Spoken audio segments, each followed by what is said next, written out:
In our last video, we solved the 58th and final currently solvable fate aboard the Obra Dinn. There were 60 people aboard this ship, so there are 2 more fates to solve, but we don't find any more bodies aboard the Obra Dinn. Then a storm blew in. The kind man who ferried us to the Obra Dinn needs to head back to town, lest we both perish at sea in the coming storm. It's raining softly, but we heard thunder in the distance. For now, however, the skies are clear, and we see the moonlight reflecting on the water.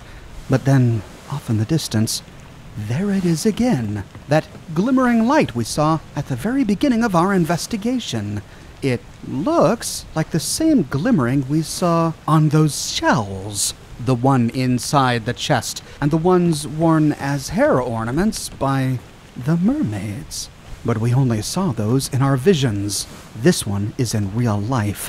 What is it doing here? Since there's nothing left to do, we must now, with haste, return to the dinghy. Heading to the starboard side, we can disembark the ship.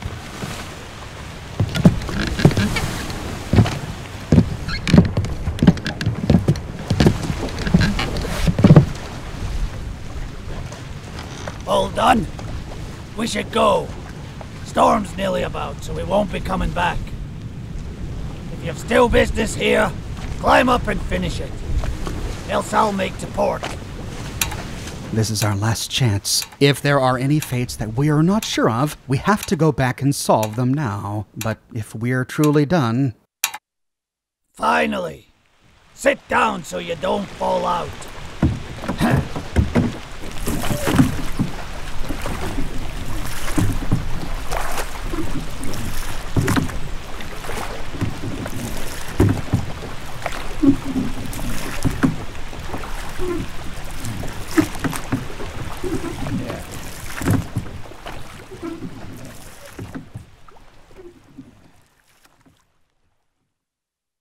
One week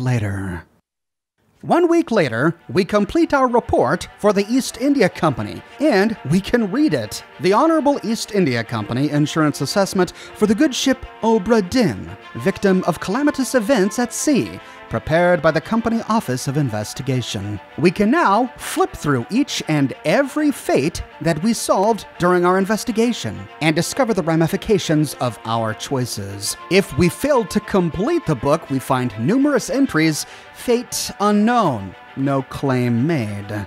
And if we got any of these fates wrong, we often learn that the East India Company will fine the estate of the wrong person. But with each and every fate correct, we learned that the Obra Dinn was damaged in what the East India Company will call a squall in the Atlantic.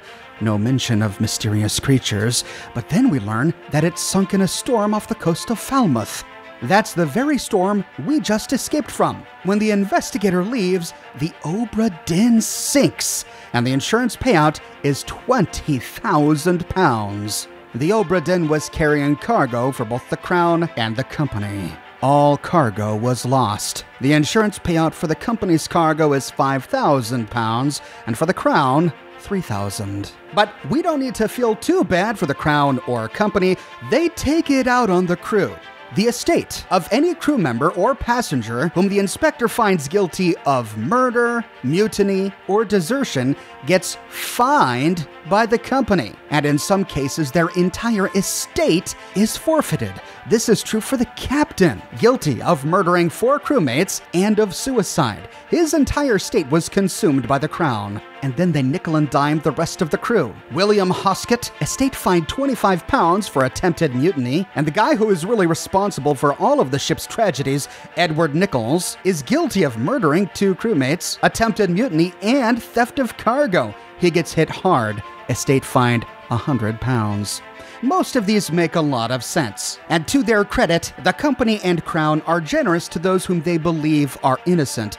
For example, people who fought bravely against the monsters, defended other crewmates, or otherwise died while performing their duties are noted as having exceptional performance of duties, and their estate is given their wages, and sometimes even given a reward for valor. However, some of these don't make a lot of sense. There were some people who killed others in self-defense. For example, Itbang Shah. Remember, he knifed Samuel in self-defense out at sea, but the inspector finds him guilty of murder. The same is true of Emily Jackson. While she and Miss Jane Bird were trying to flee the ship, she had to kill one of the Russians who was coming at her with a sword, a Russian who had already killed another crewmate to get to the boat, just so that she could leave, but she too is charged with murder. And anyone who fled the vessel, including Emily Jackson, Miss Jane Bird, and Henry Evans, even if they ultimately died, as the purser did, are guilty of abandoning the vessel, and their estates are fined. Disturbingly, we learned that some of the crew members and passengers never made a claim with the East India Company and therefore did not receive their wages.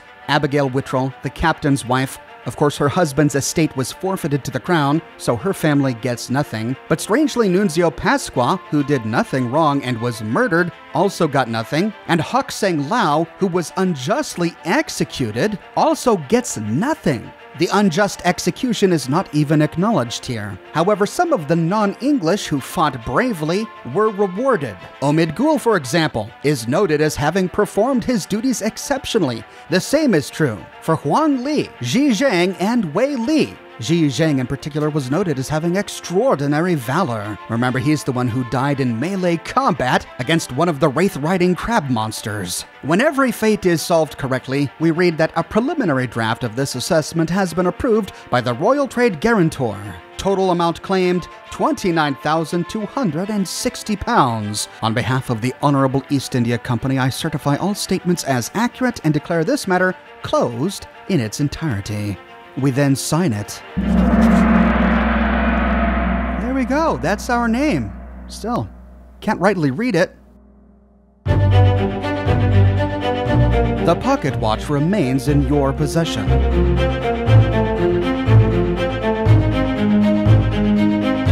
The book returns to its original owner, Henry Evans in Morocco, as requested.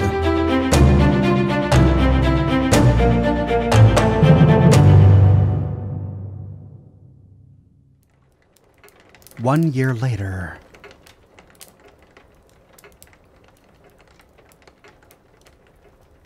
The following scenes are different depending upon how many fates we solved. If we got hardly any fates correct, we arrive in this room and we see that the inspector has a paltry number of collectibles on his or her display shelf. If, however, we got most of them correct, but we still missed a few, we arrive in the same room and discover that the inspector has a few more collectibles on his or her shelf. Each of these must be a memento from a past case. So it makes sense that if the inspector failed to do a good job aboard the Obra Dinn, he or she would likely do a poor job for the other cases as well, and would therefore collect fewer collectibles.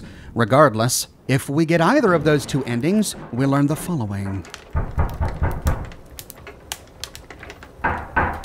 Just a minute. Coming. Oh, goodness. What a night this. You know, you shouldn't be out in it then.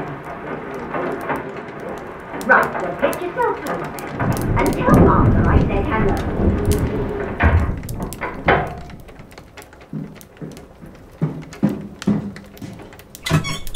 Can you believe a letter at this hour?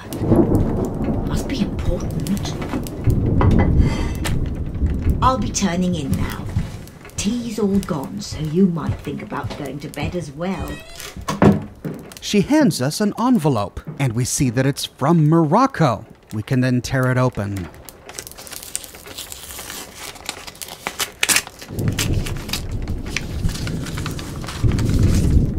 If we barely solved any fates, we read, Chief Inspector, I write to you with the unfortunate news that Dr. Evans has passed away.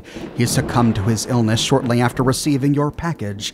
Although his health was generally poor, receiving the Obra Dinn book in such an incomplete state further disheartened him so thoroughly that he was unable to recover. He used his final moments to express the extreme regret he felt with entrusting such a remarkable task to you. We thought you should know. Regards, Jane Bird.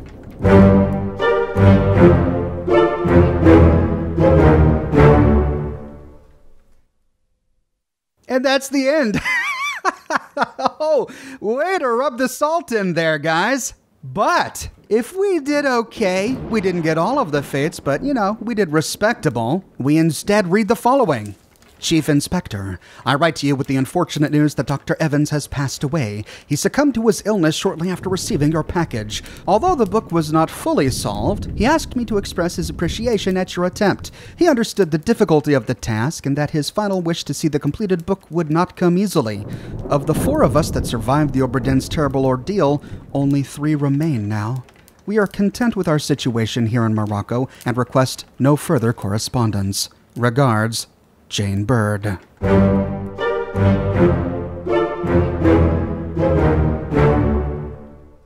And again, the game ends. But if we solved all 58 fates correctly, we find a bookshelf display completely full with collectibles. And this time when she comes to us having answered the door, she says, "Can you believe it? A package at this hour? Oh, the thing smells just dreadful. Better you don't open it inside. I'll be turning in now. Tea's in the kitchen if you need more." Interesting that she urged us to go to bed last time, but has a pot of tea waiting for us this time. Instead of a note, we find a package, also from Morocco. Opening it.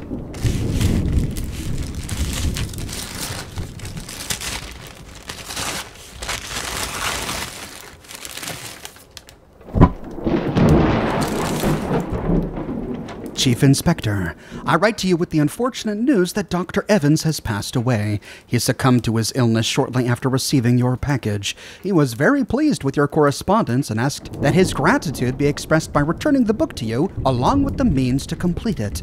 As for the 3 of us that remain, the Obra Dinn is a distant memory and a dreadful chapter in our lives that we wish to forget. Do not write back. Regards, Jane Bird. We find 3 items.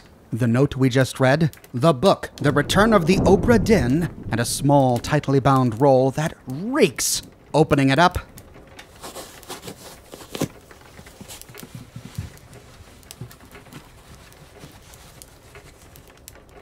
Oh, it's a dismembered claw. The hand of some creature. And flies buzz about it. But the inspector knows just what to do.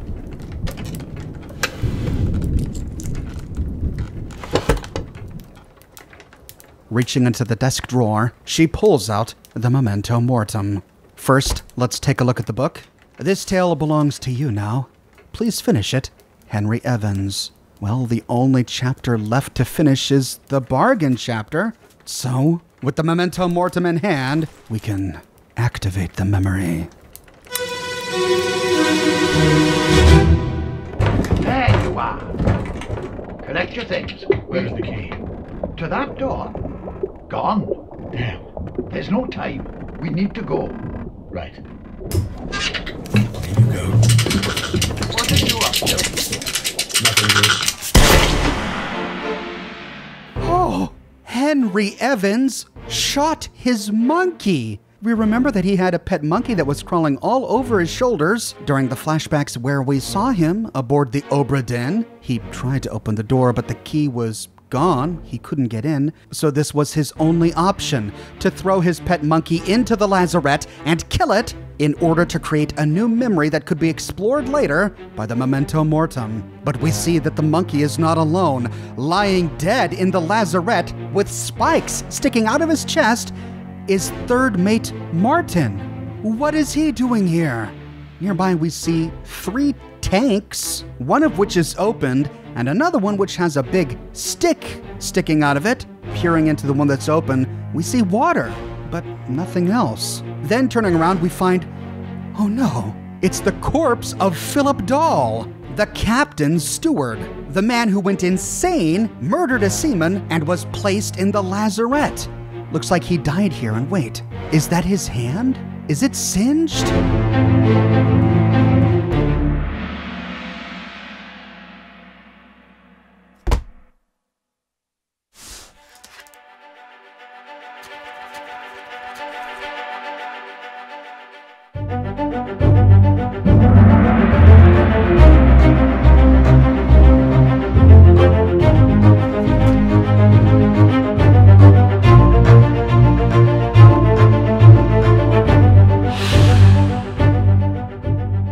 Chapter 8, Bargain, Part 5, in the Lazarette.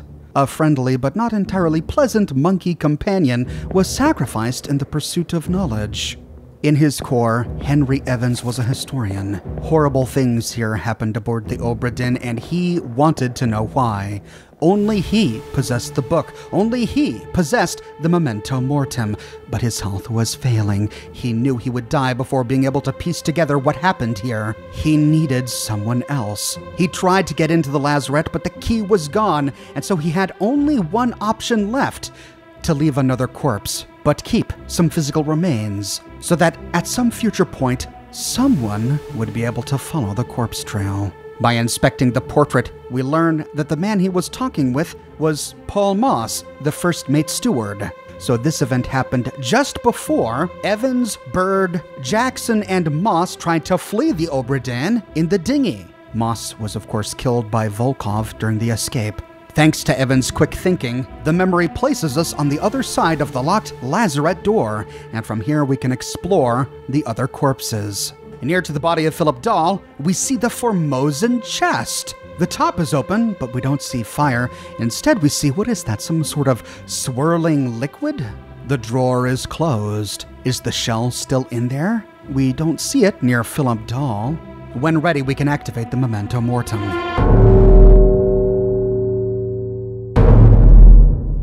And it's Martin.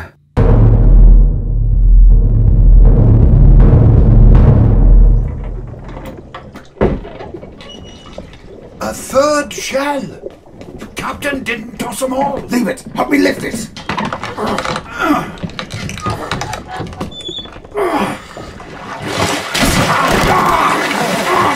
Stop! Why? Well, set you free! Give it the shell! Eh? Do it! Hoist it out. To the main deck. Throw it over. Lock the door when you leave. Get the tail, boy.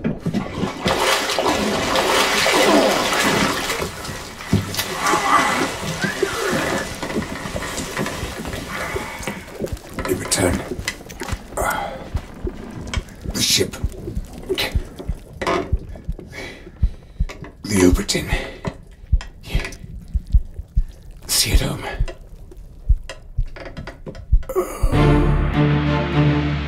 Third mate Martin sacrifices himself trying to save one of the mermaids that had been kept here in the lazarette.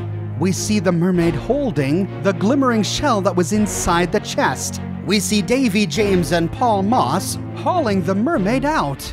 According to what we heard, they were going to throw it overboard. And we begin to better understand the motives of these creatures. They were coming after the Obra Dinn for the shell? What power does the shell hold that they wanted it so badly? But the bigger question is, how did the Formosans get their hands on one of these shells? They were the ones who were trying to transport it in the chest aboard the Obra Dinn. They were the ones who put an armed guard outside the passenger hold where the chest was kept for the duration of the voyage. How did they take it from the monsters of the sea? How did they think they could cross the sea with it aboard this ship without something bad happening? And now we know why this chapter is called The Bargain. Martin sacrificed himself to save the mermaid and give it back a shell on the condition that the mermaid guide the Obra Dinn back to Falmouth.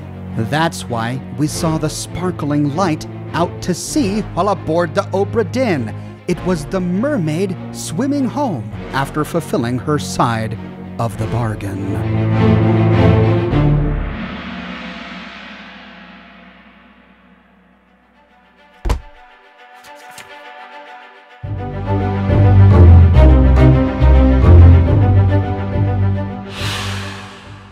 Chapter 8, Part 4, In the Lazarette. At last, we can record the fate of third mate Martin. He, like so many aboard the Obra Dinn, was spiked by a terrible beast.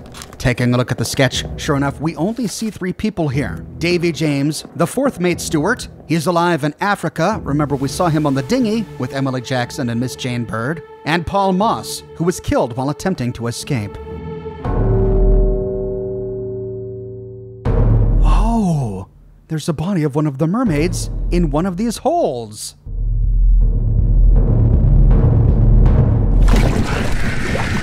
I'll kill every last one of you monsters! Withdraw the Kraken, or I will kill you all! Oh my God! Captain Wittrell, during the Doom chapter, in an attempt to get rid of the Kraken, threatens to murder the mermaids that they captured during the Unholy Captives chapter and placed here in tanks in the Lazarette. The mermaids weren't going to agree unless they left with what they came here for. And for that, the captain kills one with a spear through the grated hatch of one of the Lazarette tanks. We see the body of Philip Dahl lying here, and he's holding a glimmering shell. But he wasn't holding one in a previous memory. This must mean that the shell that Martin gave to the mermaid that he helped escape came from Philip Dahl. We already learned that the captain threw away the other shells that he collected from the hair of these captured mermaids. It was one of the very first things we learned in our first video, though we didn't know what he was talking about at the time. He said that the treasure was at the bottom of the sea. Captain! Open the door! Lest we break it down and take more than those shells! Where are they? Must be in here someplace.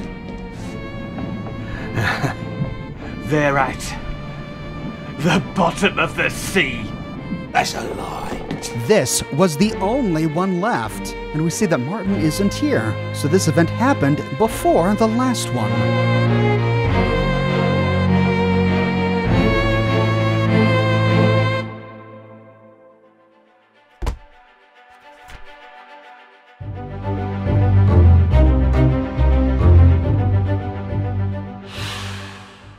Chapter 8, Part 3, In the Lazarette. A captured beast fought against its jailer and was speared for the trouble. We have no fate to solve here. We've already solved the captain's fate. And taking a look at the portrait, we see that the captain here acted alone. He was trying to save his ship the only way he knew how, through violence and intimidation.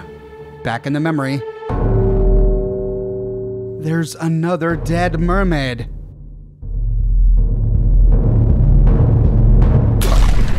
Call it off, damn you! This is your Kraken!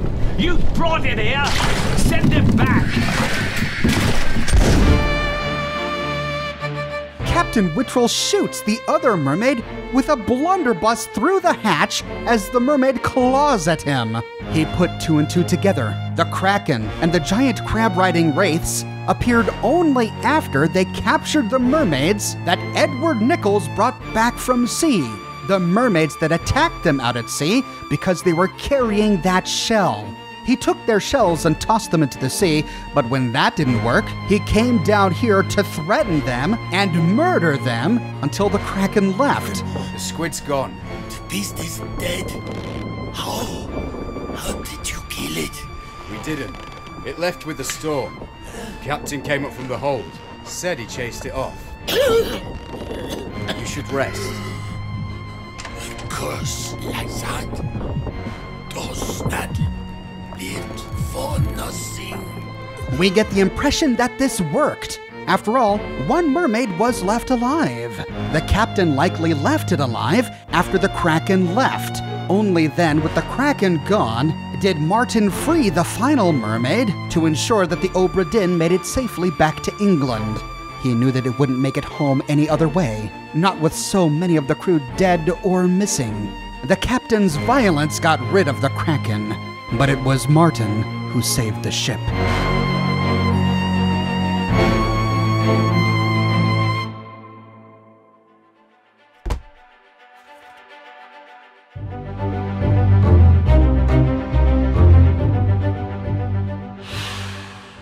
Chapter 8, Part 2 in the lazarette, and unholy creatures' defiant shrieks were greeted with a fatal bullet. And like with the last memory, only Captain Whittrell was here.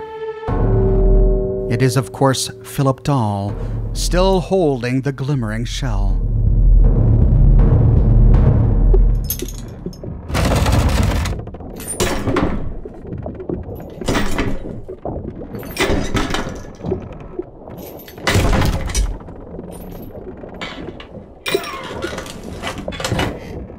What's this? Quicksilver.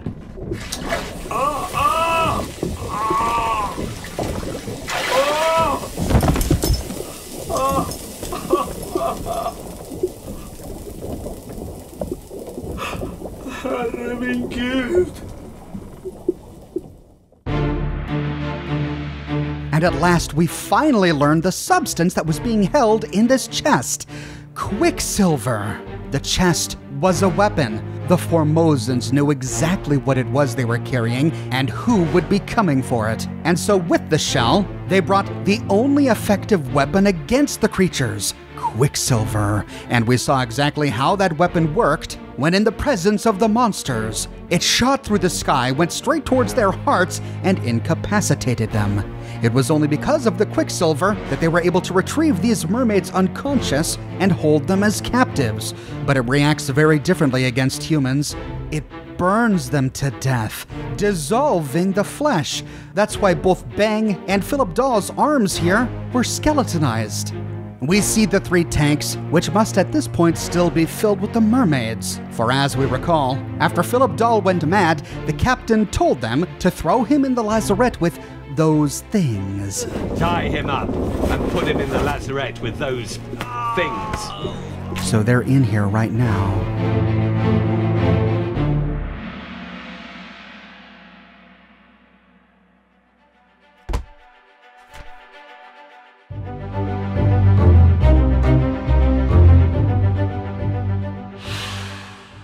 Chapter 8, Part 1 in the lazarette. We can, at last, solve the final fate of the sailors aboard the Obra Dinn. Philip Dahl, the captain's steward, was burned. Well done. All fates correct.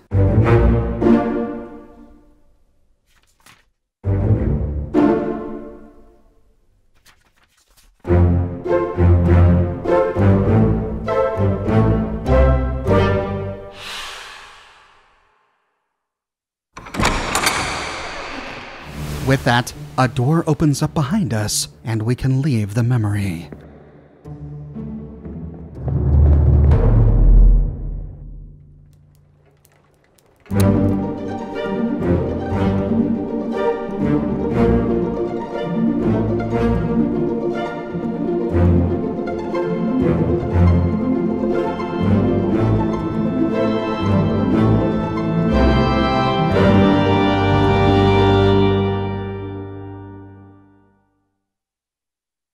The end.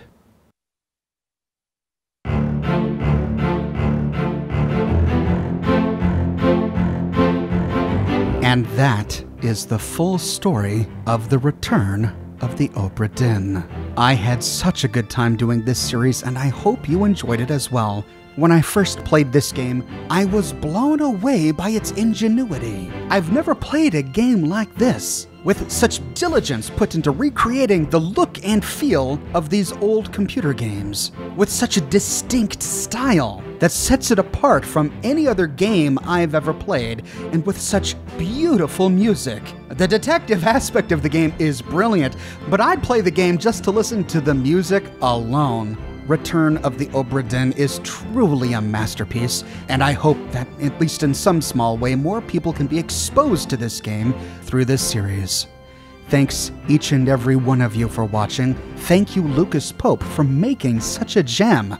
Let me know your thoughts about the return of the Obra Dinn in the comments section below. I publish many videos each and every week on my channel, so even though this series is over, I've got something new for you, and if you don't want to miss it, be sure to subscribe and to click that bell notification button.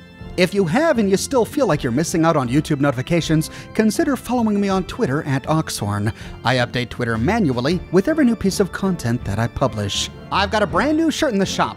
No dice. Celebrate your luck or lack thereof with this brand new design about everyone's favorite perfectly preserved pie. You can find this design on shirts in a variety of men's, women's, and children's sizes and in a wide array of colors. You can find it on other products as well, like smartphone cases, pillows, posters, mugs, stickers, prints, etc. So if interested, you can find a link to my shop in the description below, or you can click here. If you like what I do and you want to support me in a more personal way, consider becoming a patron on Patreon or a member here on YouTube. But more than anything, I'm just so glad you're here watching this video with me today.